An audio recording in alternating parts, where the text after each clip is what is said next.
Hello everyone, स्वागत है आपको एक और नए वीडियो में। तो फ्रेंड्स, हम लोगों ने कल के वीडियो में प्रश्नावली 1.2 का प्रश्न नंबर 2 को सॉल्व कर चुके हैं। तो आज के इस वीडियो में हम लोग प्रश्न नंबर 3 को सॉल्व करेंगे।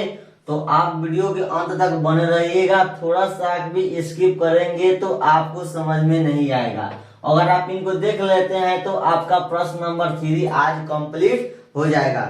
तो चलिए हम लोग देखते हैं। तो आप अपना बुक लेकर बैठ जाइए और अपना बुक खोल दीजिए और यहाँ पे प्रश्न नंबर 3 को देखकर देखिए, समझिए क्या बोल रहा है। देखिए प्रश्न है, अभाज्य गुणनखंड विधि द्वारा निम्नलिखित पूर्णांकों के एचसीएफ और एलसीएम ज्ञात करना है। ठीक है, देखिए यहाँ पे जो रोमन अंक में फर्स्ट सेकंड थर्ड दिया हुआ है, इनको हम लोग अभाज्य गुणनखंड करेंगे और एचसीएफ और एलसीएम निकालना सीखेंगे। ठीक है, तो बहुत ऐसे छात्र का एचसीएफ निकालने और एलसीएम निकालने में मतलब उनको दिक्कत होता है, मतलब उनको प्रॉब्लम रहता है।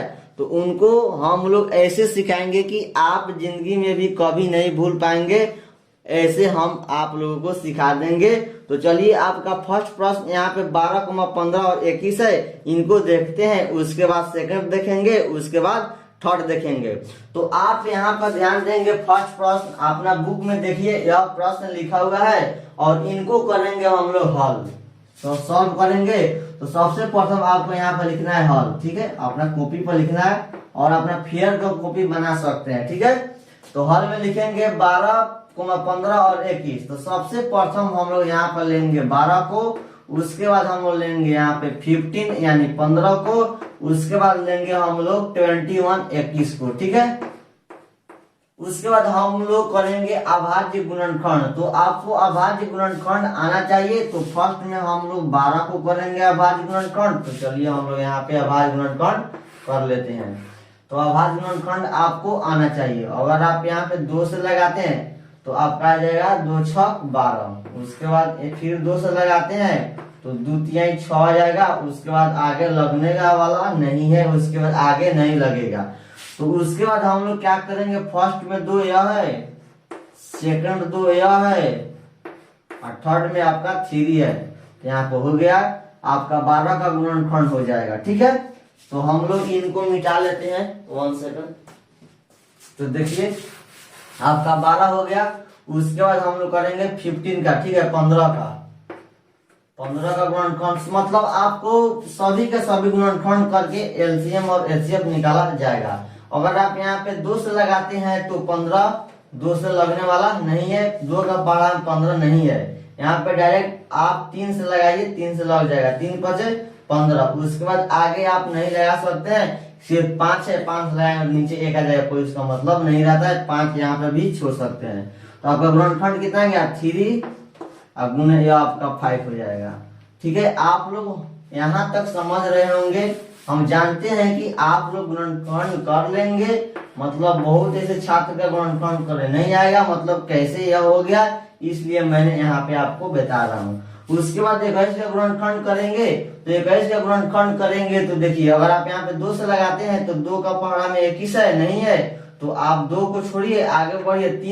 3 से देखेंगे तो 3 का पहाड़ा में 21 है, तो 3 सते 21 हो जाएगा। मतलब आपका कितना आ गया 7 आ गया, 3 गुणे 7 हो जाएगा। उसके बाद आगे लगने वाला नहीं है, हो जाएगा 3 या हो जाएगा गुणे 7 हो जाएगा। तो आपका 21 का भी गुणनखंड हो गया। उसके बाद बात रह गई कि बहुत ऐसे छात्र के एलसीएम और एचसीएफ इसमें पहचानने में बहुत उनको प्रॉब्लम होता है।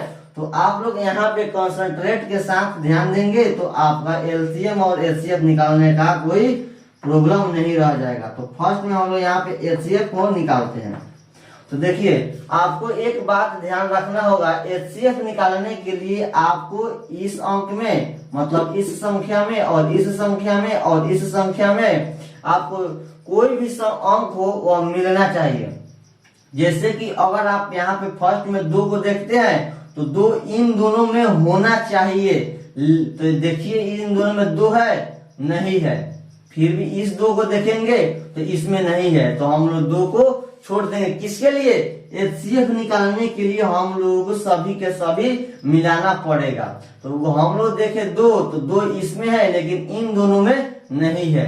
उसके बाद आगे बढ़ेंगे, 3 को देखेंगे तो 3 हमारा तीनों में होना चाहिए, मतलब इसमें भी होना चाहिए, इसमें भी होना चाहिए और इसमें भी होना चाहिए। तो 3 देखेंगे तो 3 इसमें है, 3 इसमें है, 3 इसमें है। ठीक है, मतलब आप यहाँ पे ऐसा कर सकते हैं, जैसे कि हम आपको बताता हूँ। मतलब आप ऐसा मत कीजिएगा ऐसा, मतलब मैं आपको समझने के लिए बता रहा हूँ। देखिए मतलब 3 है तो एक 3 यहाँ पर ले लीजिए। ठीक है, उसके बाद 5 देखिए तो 5 आपका इसमें है लेकिन इसमें नहीं है। ठीक है, इन दोनों में नहीं है। 7 देखेंगे तो 7 इसमें है लेकिन इसमें नहीं है। ठीक है, तो आपका एचसीएफ 3 ही हो जाएगा। आप ध्यान रखेंगे कि यह प्रोसेस सिर्फ एचसीएफ में किया जाता है कि अंक जो देख रहे हैं वह सभी में होना चाहिए। ठीक है, तो आप देख रहे हैं 3 3 3, मतलब 3 ही आपका मिल रहा है, जो तीनों में 3 है, तो आपका एलसीएम 3 होगा। उसके बाद बात रह गई एलसीएम, तो एलसीएम कंसंट्रेट के साथ समझिएगा। ठीक है, देखिए तो एलसीएम निकालने के लिए देखो, एचसीएफ को हम लोग हिंदी में शॉर्टकट में कहेंगे मसा, और एलसीएम को शॉर्टकट में आपको बुक में भी लिखता होगा लसा। ठीक है, तो देखिए एलसीएम निकालने के लिए आपको ध्यान रखना होगा कि इन तीनों संख्या में सबसे अधिक किसमें है, और 2 को देखते हैं तो 2 अधिक किसमें है, तो 2 अधिक यहाँ पे है। अगर 2 इसमें होता, मतलब मैं आपको बताता हूँ कि अगर माने कि अगर इसमें 2 3 हो जाता, तो 2 3 को इसमें होता, तो इस संख्या में 2 2 को है तो इनको नहीं लेंगे, जो अधिक है उसको लेंगे। तो 3 को यहाँ होता तो हम लोग 3 को ले लेते, लेकिन यहाँ पे कहीं भी 2 नहीं है, लेकिन इसमें 2 को 2 है, तो अधिक 2 इसी में है, तो 2 को 2 ले लीजिए। ठीक है, देखिए अब आप लोग कहेंगे कि सर 3 तो 3 गो है, तो तीनों लेंगे ना, नहीं लेंगे। 3 देखिए मतलब आपको देखना है सबसे अधिक किस संख्या में है। अगर इसमें 3 डबल है तो इसी में के लेंगे, और समय के नहीं लेंगे। और इसमें डबल अधिक 3 है, ज्यादा से ज्यादा 3 है, तो इसी संख्या में के लेंगे, लेकिन और सब संख्या में के नहीं लेंगे। तो आप देख रहे हैं 12 में एगो 3 है, 15 में भी एगो 3 है, और 21 में भी एगो 3 है। तो आप तीनों संख्या मतलब 12 15 21 में से किसी में से एगो 3 ले सकते हैं, तीनों 3 को एलसीएम के लिए नहीं ले सकते हैं, तो सिर्फ आपका एक 3 लिया जाएगा। उसके बाद देखिए एगो रह गया आपका 5, 5 कहीं भी नहीं है, एगो 5 होगा। उसके बाद 7 देखेंगे तो 7 सिर्फ एगो है, तो 7 आपका एगो हो जाएगा। ठीक है, उसके बाद आप मल्टीप्लाई कर सकते हैं। ये 2 दूना 4, 4 तिहाई 12, 12 पचे 60, और 60 में 7 से गुना कर दीजिए, 7 4 42, 420 आ जाएगा। तो आपका हो गया एचसीएफ 3, एलसीएम 420, यही हो गया आपका आंसर। ठीक है, तो आई होप दोस्तों हमको पूरा उम्मीद है कि आप लोग यहाँ तक समझ गए। तो चलिए हम लोग सेकंड प्रश्न को सॉल्व करते हैं। अगर आपको वीडियो अच्छा लग रहा होगा तो लाइक कीजिए, चैनल को सब्सक्राइब कीजिए, और अपने दोस्तों को पास शेयर जरूर कीजिए, क्योंकि उनका भी जिंदगी का सवाल है, वो भी देख सकते हैं। तो आप अपना बुक में देख लीजिए, सेकंड प्रश्न है 3 नंबर का। 3 नंबर का प्रश्न है कितना, 17, 23 और 29 है। 17, 23 और 29 है। 23 और 29 है, तो हम लोग इनको करेंगे एलसीएम और एचसीएफ निकालेंगे अभाज्य गुणनफल विधि से। तो हल लिख लेंगे। सबसे प्रथम आपको क्या करना है, 17 इस तरह कर देना है, 23 भी इस तरह कर देना है, उसका आपका 29 है तो 29 भी आपको इस तरह कर देना है। फिर आप यहाँ पर गुणनखंड कीजिएगा 17 का, 23 का, 29 का। देखिए अगर आप 17 का गुणनखंड कर लेंगे, जैसे कि मैं आपको एग्जांपल याद बताता हूँ गुणनखंड करने का तरीका। 17 से गुणनखंड करेंगे, यहाँ पे ना 2 से लगेगा, ना 3 से लगेगा, ना 5 से लगेगा, ना 7 से लगेगा, ना 11 से लगेगा, ना 13 से लगेगा, ना 15 से नहीं होता है। 13 के बाद डायरेक्ट आपका यहाँ पे 17 से लगेगा। उसके बाद 17 घंटे किसी से भी लगने वाला नहीं है। अगर आप 17 से लगाते हैं तो 17 कम 17 यहाँ पर 1 आ जाएगा। तो आप क्या कीजिए, 17 और गुना 1 कर दीजिए, हो गया। फिर उसी तरह अगर आप 23 को देखते हैं तो 23 में कहीं से भी लगने वाला नहीं है, तो आप क्या कीजिए 23 गुना 1 कर दीजिए। फिर अगर आप 29 को देखते हैं तो 29 में सिर्फ 29 से ही लगेगा और किसी अंक संख्या से नहीं लगेगा, तो आप क्या कीजिए 29 गुना 1 कर दीजिए। आप गुणनफल कीजिएगा, आपको गुणनफल आना चाहिए, करेंगे गुणनफल तो 29 गुना 1 आ जाएगा। ठीक है, यहाँ तक अगर आप समझ गए तो उसके बाद हम आगे बढ़ते हैं एचसीएफ और एलसीएम निकालने के लिए। तो सबसे प्रथम फर्स्ट में हम लोग एचसीएफ निकाल लेते हैं। तो देखिए एचसीएफ निकालने के लिए मैं आपको वहां पे समझाया हूं कि आपको जो संख्या इसमें है वह संख्या इसमें और इसमें होना चाहिए। अगर आप 17 को देखते हैं तो 17 सिर्फ 17 में है लेकिन और में नहीं है, तो एचसीएफ में यह प्रयोग नहीं होगा। ठीक है, 23 देखते हैं तो 23 भी नहीं होगा क्योंकि 23 सिर्फ इसमें है और सभी में नहीं है।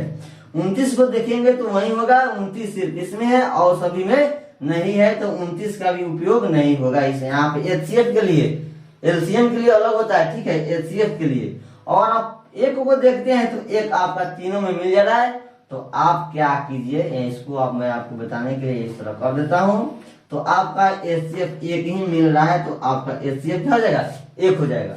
ठीक है, यहाँ तक आप समझ गए। तो उसके बाद हम लोग निकालते हैं इसका एलसीएम। ठीक है, तो एलसीएम आप ध्यान देंगे कि इसमें एलसीएम क्या बनेगा।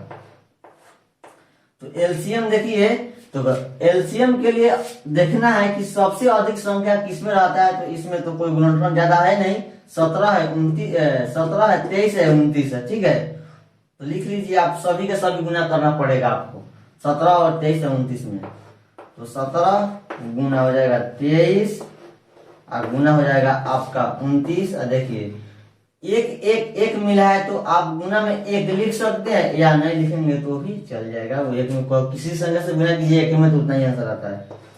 उसके बाद 17, 23 और 29 में गुना करके देख लीजिएगा कितना आएगा, उतना ही यहाँ पे एलसीएम हो जाएगा। अब हम गुना करेंगे तो हो गया, 5 मिनट इसी में लगेगा। ठीक है, आप गुना करके यहाँ पे अपना आंसर कॉपी पे लिख लीजिएगा। ठीक है, चलिए इसको हम मिटाते हैं। उसके बाद हम लोग थर्ड प्रश्न को सॉल्व करते हैं। आप गुना कर लीजिएगा वहां पे 17 गुना 23 गुना 29। ठीक है, कर लीजिएगा, मोबाइल से कीजिए तो या हैंड से कर लीजिए, तो आपकी मर्जी। चलिए उसके बाद आपका 3 नंबर प्रश्न है। इसका 3 नंबर है 8,9 और 8,9 और 25 है। यह इजी है, आप बना सकते हैं। उसके बाद आप क्या कीजिए, हल लिखिए और यहाँ पे 8 बराबर 9 लिखिए, फिर 9 बराबर, फिर 25 बराबर लिख लीजिए। फिर उसी तरह आप 8 का गुणनफल कीजिए, 9 का गुणनफल कीजिए, 25 का गुणनफल कीजिए। 8 का गुणनफल करेंगे तो 2 गुना 2, 2 गुना 4, 4 गुना 8। आप गुणनफल कर लीजिएगा, मैं करेंगे फिर टाइम खींचेगा। 9 का करेंगे तो आ जाएगा 3 गुना 3। 25 का करेंगे तो आ जाएगा यहाँ पे 5 गुना 5। हो गया। ऐसा कर लेते हैं तो आप एचसीएफ और एलसीएम आसानी से निकाल सकते हैं। तो एचसीएफ हम निकालते हैं। तो देखिए एचसीएफ निकालने के लिए रूल है, नियम है कि आपको अगर इसमें 2 देख रहे हैं तो इन सभी में वो अंक होना चाहिए। तो 2 देखते हैं तो 2 सिर्फ इसमें है लेकिन इसमें नहीं है। देखिए यहाँ पे संकट है। 3 देखेंगे तो 3 इसमें है लेकिन इन सभी में नहीं है। 5 देखेंगे तो सिर्फ 5 इसमें है लेकिन और सब में नहीं है। तो एक बात क्या कीजिए, अगर आप यहाँ पे 1 से गुना करेंगे, यहाँ पे भी 1 से गुना करेंगे और यहाँ पे भी 1 से गुना करेंगे तो आपका मतलब वही होगा, बात वही होगा। 1 से गुना करेंगे तो 25 आएगा, 1 से फिर यहाँ पे गुना करेंगे तो 9 आएगा, फिर 1 से करेंगे तो आपको 8 आएगा। लेकिन आपको एचसीएफ निकालने के लिए यहाँ पे आपका आसान हो जाएगा कि हमारा एचसीएफ कैसे पहचान में आएगा। तो आप यहाँ पर देख रहे हैं 1 हमारा सभी में मिल जा रहा है, मिल जा रहा है 1, तो आपका एचसीएफ कितना हो जाएगा, 1 हो जाएगा। ठीक है, आप बोलेंगे सर 1 क्यों लगा दिए, तो 1 लगाए कि हमारा एचसीएफ पकड़ा नहीं रहा है। आप 1 लगा सकते हैं, ठीक है, 1 लगा सकते हैं तो एचसीएफ 1 आ जाएगा। तो उसका हम निकालेंगे एलसीएम। तो एलसीएम निकालने के लिए आपको देखना है, अगर आप इस संख्या में देख रहे हैं 2, मतलब आप 2 देख रहे हैं तो 2 अधिक किसमें है, तो इसमें है। और भाग संयोजक कहते दो हमारा इसमें 5 को आया था, दो मतलब दो 5 को आया था, मतलब आ जाए तो आपका अधिकतम दो 5 ही लिखाएगा यहाँ पे, यह 3 वाला नहीं लिखाएगा। लेकिन यहाँ पे दो तो कहीं है नहीं, यहीं पे 3 गो 2 है, तो आप 3 गो 2 को लिख लीजिए। उसके बाद 3 देखेंगे तो 3 कहीं पे है नहीं, 3 2 गो है, तो आप 3 2 को लिख लीजिए। 5 देखेंगे तो 5 कहीं पे नहीं है, यहीं पे सिर्फ 2 गो है, तो आप 5 2 को लिख लीजिए। अगर 5 यहाँ पर 2 गो है, भाग संयोजक कहीं यहाँ पर 5 एक हो जाता तो एक वाला 5 नहीं लिखा था, आपको अधिकतम 2 को 5 है तो इन संख्या वाला 5 लिखा था, इन संख्या वाला 5 नहीं लिखा था। एलसीएम का रूल है, उससे ही बनता है। अब यहाँ मल्टीप्लाई कर दीजिए, गुना कर दीजिए, 2 दूना 4, 4 दूना 8, 8 3 24, 24 नहीं आई, 24 3 72, 72 होगा, 24 3 72, आप 72 पे 25 से गुना कर दीजिएगा और अपना गुना करके यहाँ पर लिख लीजिएगा।